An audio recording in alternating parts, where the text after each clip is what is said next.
네, 여러분 안녕하십니까. 뉴스 빅5 시작하겠습니다. 오늘 함께 하실 네 분 먼저 소개해드리겠습니다. 최경선 매일경제 논설위원, 최영일 시사평론가, 김성수 변호사, 하재근 평론가 나오셨습니다. 어서 오십시오. 안녕하세요. 오늘 첫 번째 키워드부터 살펴보겠습니다.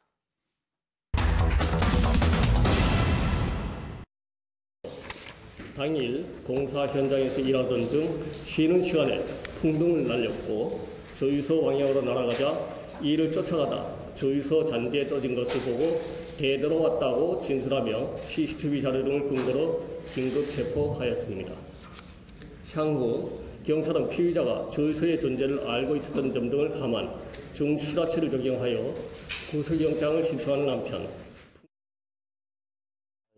본인의 잘못 실수한 데 있어요. 반성을 많이 하고 있습니다. 자기 사소한 실수로 어마어마한 그런 피해가 일어난 것에 대해서는 죄송스럽게 생각하고 반성하고 있습니다. 막연하게 내가 그럴 수도 있다 그런 생각을 했다고 얘기를 하더라고요.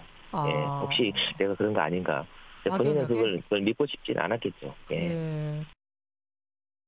풍등 때문에 고향 저유소 사고가 났다 그래서 구속영장을 신청을 했었는데 하재근 평론가 반려가 됐다가 다시 또 오늘 신청을 했어요. 예, 경찰이 다시 신청한다고 했는데 지금 신청했다고 하고 그러니까 경찰이 어제는 그 풍등으로 인해서 저유소에 화재가 난 것이 초등학생도 알아볼 수 있을 정도로 CCTV상의 인과관계가 확실하게 드러났다. 그러니까 증명이 확실하게 됐다. 그렇게 이야기를 했었는데 이제 이 사법부, 이 재판부에서, 검찰에서 보기에는 인과관계가 제대로 증명되지 않았다. 그러니까 풍등 때문에 그 화재가 난 것인지 인과관계가 증명되지 않았다고 해서 반려를 했었는데 경찰이 수사를 보강해서 인과관계를 보다 보강했고 그리고 그 스리랑카 사람이 그 처음에 풍등을 아무 생각 없이 날렸다 하더라도 불이 난 다음에 후속 조치를 제대로 했어야 되는데 후속 조치를 제대로 안 했기 때문에 이것은 중실하다라고 해서 다시 구속영장을 신청했습니다. 풍등이 날아갔어요. 그리고 잔디밭에 떨어진 것도 스리랑카에는 보고 거기까지 쫓아갑니다. 그런데 그것 때문에 그게 유입구를 통해 가지고 들어가서 불이 났느냐? 그걸 잘 모르겠다는 걸까요? 그건 확인할 수 없는 것이고 일단은 제일 납득하기 힘든 것이 스리랑카인이 풍등을 날려서 불씨를 보냈다 하더라도 저 정도 중요한 시설에서는 당연히 그런 것을 감안해 가지고 시설이 그것을 방어할 수 있게 시설이 돼 있어야 되는 것이고 그렇다면 스리랑카인이 그걸 불씨를 보냈다 하더라도 당연히 차단이 돼야 되는 거거든요. 그래서 지금 인터넷상에서도 스리랑카인을 희생양으로 삼는 거 아니냐 하는 여론이 많은 이유가 도대체 누구에게 더 책임이 있느냐. 그러면 날려보낸 책임이 큰 것이냐 아니면은 당연히 막아야 될 것을 못 막은 게 더 큰 책임이냐. 저는 사실은 그래서 스리랑카인만 수사를 할 게 아니라 동시에 왜 이것을 막지 못했느냐. 그 당시에 지금 연기가 나고 나서 폭발이 일어날 때까지 18분이나 걸렸다는 건데요. 18분 동안 지금 저 저유소에는 6명이 근무하고 있었습니다. 그중에 2명은 당직 근무자고요. 그리고 저 저유소는 중요한 시설이기 때문에 요소에 CCTV가 있었다는 거거든요. 그렇다면 당직자들은 앉아서 CCTV에 연기가 난다는 것을 분명히 보았을 텐데 왜 조치를 하지 않았느냐. 그러면 그 조치를 하지 않은 것이 더 큰 책임이냐 아니면은 정말 실수로 불씨를 날려보낸 게 더 큰 책임이냐. 이런 것까지 종합적으로 생각을 해봤을 때 지금 인터넷에서 많은 국민들이 왜 스리랑카인만 잡고 저렇게 책임을 물으려고 하느냐. 저는 그거 상당히 설득력이 있는 의문제기라고 봅니다. 그러니까 스리랑카인이 죄가 없어 보인다 이런 얘기가 아닙니다. 동시에 다른 부분에 책임져야 될 사람들도 분명히 있을 것 같은데 갑자기 스리랑카에 있는 긴급 체포해가지고 구속영장을 2번이나 다시 신청을 한다. 그게 좀 형평성에 안 맞다는 지적이에요. 처음에 왜 불이 났는가 했는데 우리가 본 속보에는 스리랑카 노동자가 긴급 체포. 그러면 이제 그때 사람들이 깜짝 놀랐는 게 이게 테러야, 방화야 그런단 말이죠. 근데 실화라고 한 거예요. 그러니까 지금 이제 이 스리랑카 사람의 책임이 없지 않죠. 발화원인 원인 제공을 한 책임이 분명히 있는데 지금 최 의원님 말씀처럼 실화와 중실화 사이의 경계 어딘가에 있어요. 제가 보기에는 잔디밭에 불씨를 떨어뜨린 책임이 있어요. 잔디밭을 태웠어요. 이것도 잘못이니까 벌금을 물든지 책임을 져야 한다. 물을 수 있습니다. 그러니까 담배꽁초 불이 다 안 꺼졌는데 길에 버렸는데 화재가 났다. 책임이 분명히 있죠. 원인 제공을 한. 그런데 문제는 지금 말씀하신 그대로 18분 사이에 벌어진 스리랑카 노동자가 풍등을 띄웁니다. 그리고 떨어지는 걸 봅니다.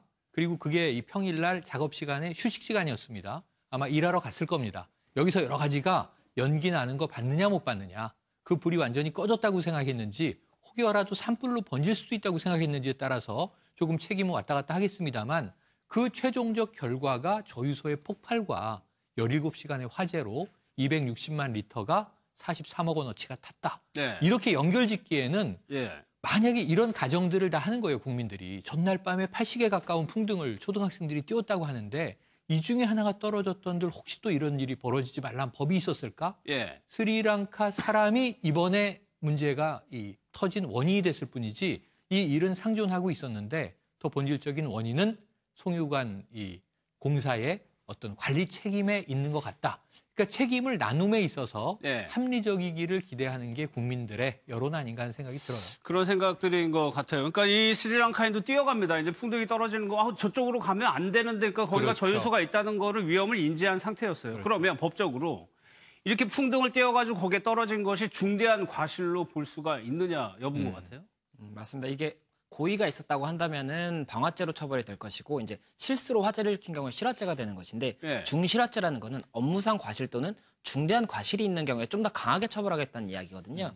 근데 이게 사실 풍등 날리고 근처에 그냥 뭐 그런 저유소가 있다는 것 정도만 알고 있었다고 해서 이게 그런 과연 중과실이 되느냐, 이것 자체가 일단 좀 의문이 제기가 되는 부분이고, 이게 잔디에 떨어졌기 때문에 잔디가 불이 난 부분에 대해서는 뭐 그럼 실화죄 인정이 될 수가 있는 부분이지만, 이게 저유소까지 들어가게 된 경우에 대해서는 10분이나 불이 타고 나서 들어간 거거든요. 그럼 이 부분까지도 그럼 스리랑카인 이분한테 다 책임을 떠넘기는 것이 맞느냐, 이런 이야기가 계속 나오고 있는 상황인 것입니다. 그런데 경찰에서 아까 저희가 얘기했던 그런 관리부실의 문제를 김 선수님 당연히 조사하는 거 아닌가요?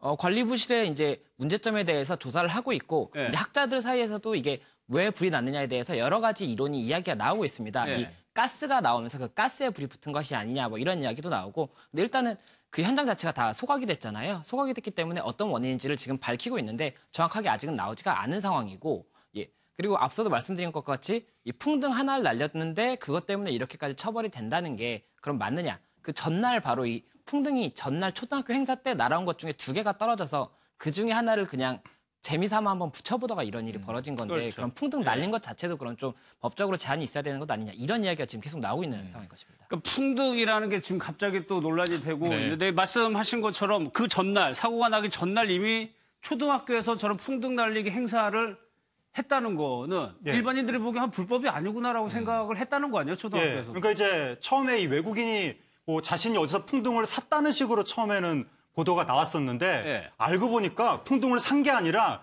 이미 남이 날렸던 풍등을 주워서 다시 불을 붙였다고 하는 겁니다. 그러니까 그 저유소 근처에서 풍등을 올리는 행위가 그전부터 있었다는 것이고, 이게 초등학교에서 풍등을 날리는 행사를 했는데, 이게 그 행사가 그 전부터 8년째 이 행사가 해마다 있었던 행사라고 하는 거죠. 그러니까 이게 거기서 풍등 날린 게 만약에 스리랑카 사람이 죄라면 그전부터 있었던 이 행사는 뭐가 되는 거냐. 그리고 그 초등학교에서 더 많은 사람들이 풍등을 날린 건데 그럼 그 사람들한테도 무슨 죄를 물어야 되는 거냐 등등등.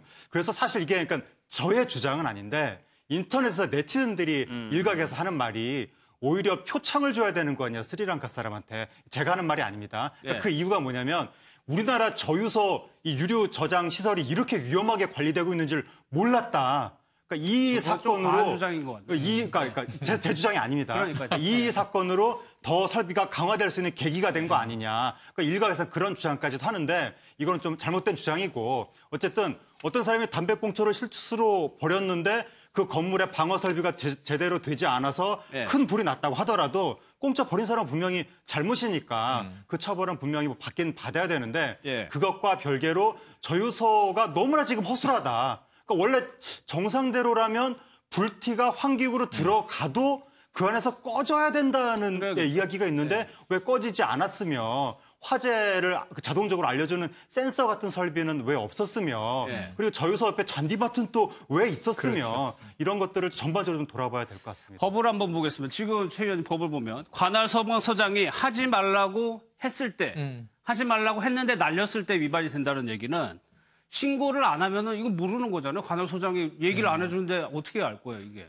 저게 그러니까 작년 말에 소방기본법이 개정이 돼서 풍등이 이게 위험하다. 예. 아무 때나 날렸다가는 산불이 날 수도 있고 해서 저기에 대해서 안전장치를 두자 해가지고 작년 말에 법을 개정을 했는데 상당히 허술하게 그러니까요. 개정을 했어요. 그러니까 관할 소방서정이 위험하다고 판단해서 하지 말라고 명령을 하면은 그때는 하지 말아야 되고 예. 만약에 하지 말라고 했는데도 하면은 벌금 200만 원 이하를 물리겠다는 건데 근데 신고 의무가 없다 보니까 풍등을 날리는 사람이 신고를 할 의무가 없거든요. 예. 그렇다면 관할 소방서장이 무슨 수로 풍등을 날리는지 안 날리는지 알 수가 없는 거죠. 이번에 스리랑카인이 풍등을 날렸지만 법적으로 잘못된 게 아무것도 없어요. 신고 의무가 없었기 때문에 신고할 필요 없이 그냥 날린 것이고 관할 소방서장은 몰랐기 때문에 날리지 말라고 명령하지도 않았었고 그러니까 날리는 과정에서는 아무런 문제가 적어도 법적인 문제는 없었고 이제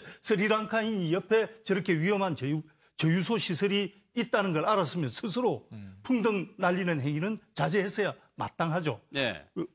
그렇지만 법적으로는 정말 아직도 허술하게 되어 있다. 예. 그건 확인할 수 있습니다. 알겠습니다.